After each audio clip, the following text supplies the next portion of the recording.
Hello, friends. James Corbett here, CorbettReport.com, with your thought for the day. I received an email the other day from an 87-year-old American listener of mine in America named Lillian, who pointed out something interesting. She was going through her old shoe boxes recently, clearing stuff out, and found her old Social Security card from the 1940s. And she pointed out that on that Social Security card, there's an interesting thing written at the bottom, specifically said not for identity purposes.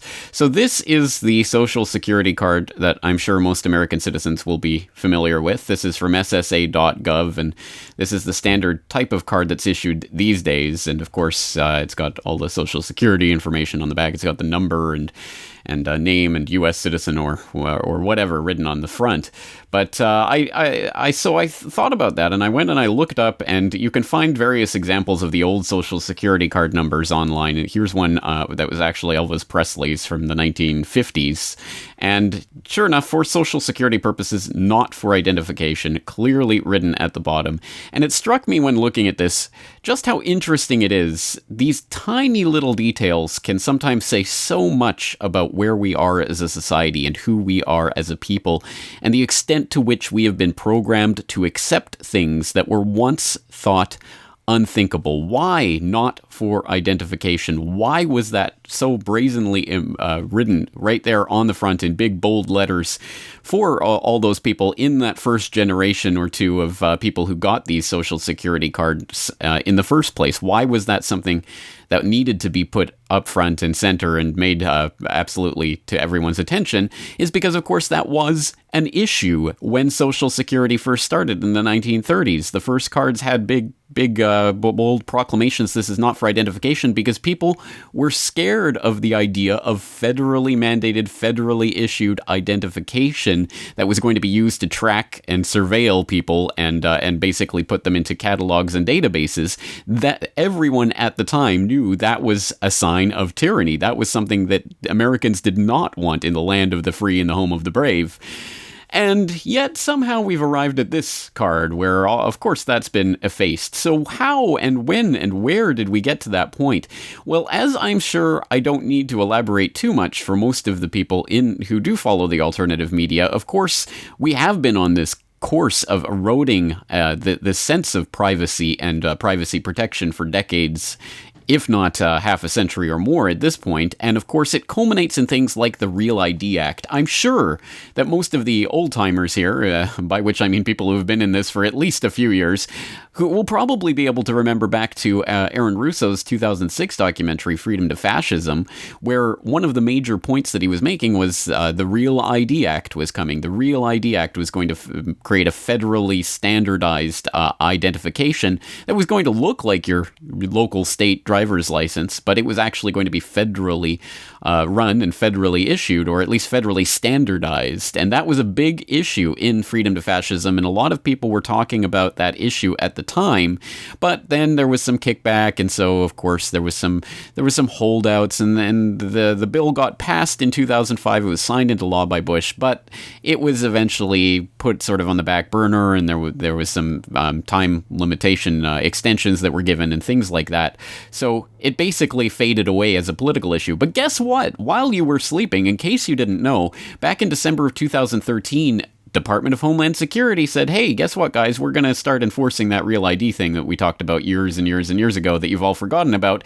And as of January last year, 2014, they started actually implementing it. And you can go to dhs.gov and you can read about the Real ID and how it's been standardized and what states issue it and what states still have extensions that are about to run out.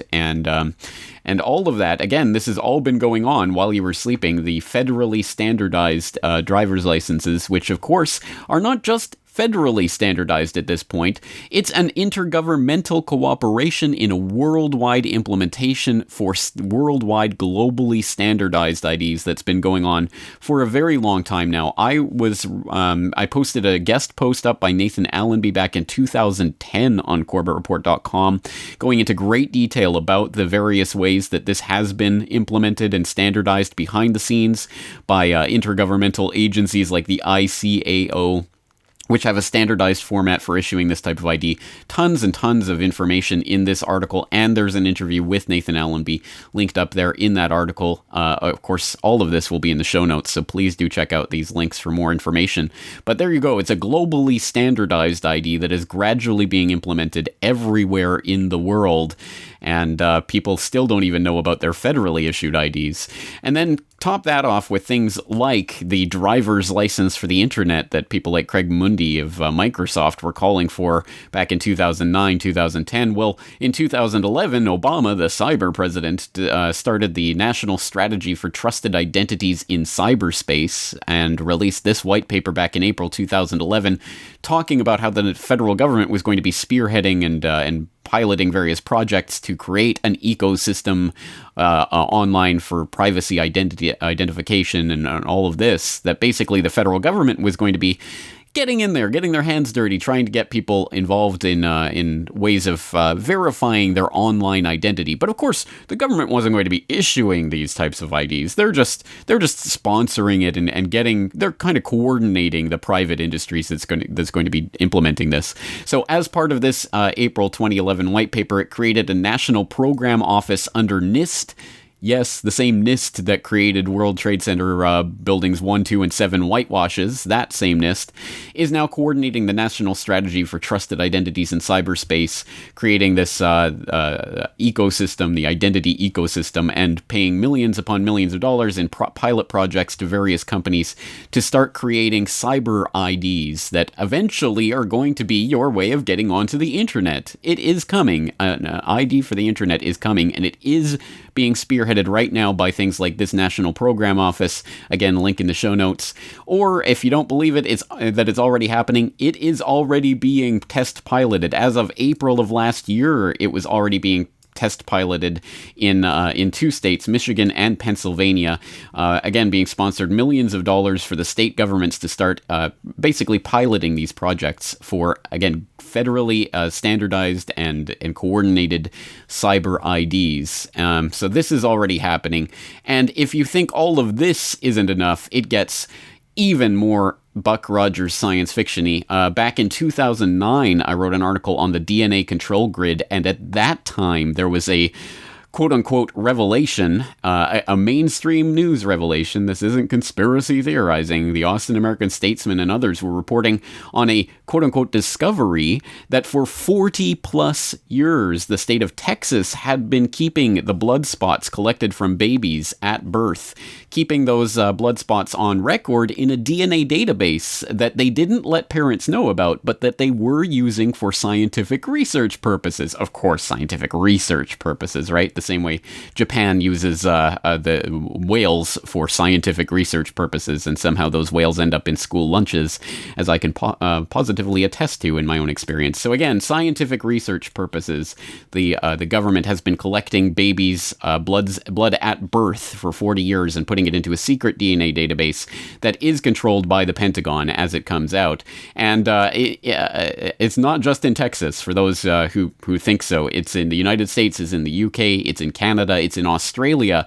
There was an article from The Age out of Australia in 2004 that identified a specific company, Genetic Health Services Victoria, that had been hired by the state government of Victoria to store, again, these blood samples taken from newborns from 1965 onward, again, without the parents' knowledge or consent, and internal documents obtained by The Age of this Genetic Health Services Victoria, this private company, said that they believed that they owned not only the cards themselves, but more importantly, the genetic information on the cards. This private company that no one has ever heard of because no one ever talked about it actually believes they own your baby's blood and genetic material for their secret DNA databases. Again, all of this information is now already 6 years old, and it just gets even more ridiculous from there. People who don't know about the various DNA databases that are being constructed in various countries, the UK is a particularly illustrative example. It's been storing DNA information for years and years now, not only from criminal suspects or people who are actually on trial for something, but for people who are detained for any reason whatsoever, even people who are not charged with a crime. There's been a back and forth for years and years in the UK court system and UK Parliament about this practice. There are hundreds and hundreds of links available for example, at places like genewatch.org documenting this struggle that still continues. The UK police still collect and store DNA information, but now they promise to destroy it within 6 months unless it's being used in an actual trial. And don't worry, you can trust the UK government, of course, right? And again, that's just one example from one country. This is a process that's going on in multiple countries. Good article on this that I highlighted recently in the New World Next Week, How DNA is Turning Us into a Nation of Suspects, that goes through some of the different ways that DNA is collectible and collected and being used in various ways by various government agencies. It says, having already used surveillance technology to render the entire American populace potential suspects, DNA technology in the hands of government will complete our transition to a suspect society in which we all merely waiting to be matched up with a crime. And it goes on to say, if scientists can using DNA, track salmon across hundreds of square miles of streams and rivers, how easy will it be for government agents to not only know everywhere we've been and how long we were at each place, but collect our easily shed DNA and add it to the government's already burgeoning database.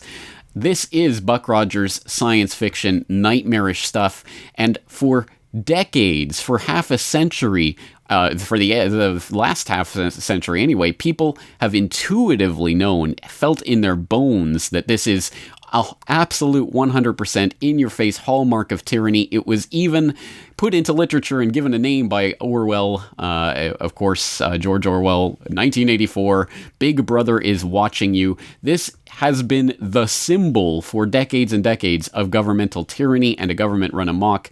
When these types of these invasions of our basic privacies by government start to become widespread, people have known that is nightmare surveillance society stuff. And yet now when you Google image something like Big Brother, you're as equally likely to get, of course, the CBS hit television show and pictures of scantily clad men and women, because again, everything is programming and they are trying to distract you from real issues that our grandparents knew and had to be reassured that this was not happening. We're not using this for any sort of federal identification. We're not tracking you. We're not surveilling you. We're not databasing you. Honest, you can trust us. Just accept this little number in your life and everything will be better. And a few decades later, this is what it becomes. This is the very image of government tyranny, and it is unfolding before our eyes. And sometimes it's just the tiniest little detail that will reveal all of this to you. So once again, I think even those of us who are vigilant and aware of these issues can be climatized, desensitized, programmed to simply accept that this is the way things are nowadays, and there's nothing that can be done about it. I don't think that is the case. If you don't think so, please help spread this information to other people. All of the links to everything I've talked about here will be in the show notes for this video. Thank you for watching, and thank you as always to everyone who sends in tips and ideas like that. I'm James Corbett of CorbettReport.com. Looking forward to talking to you again real soon.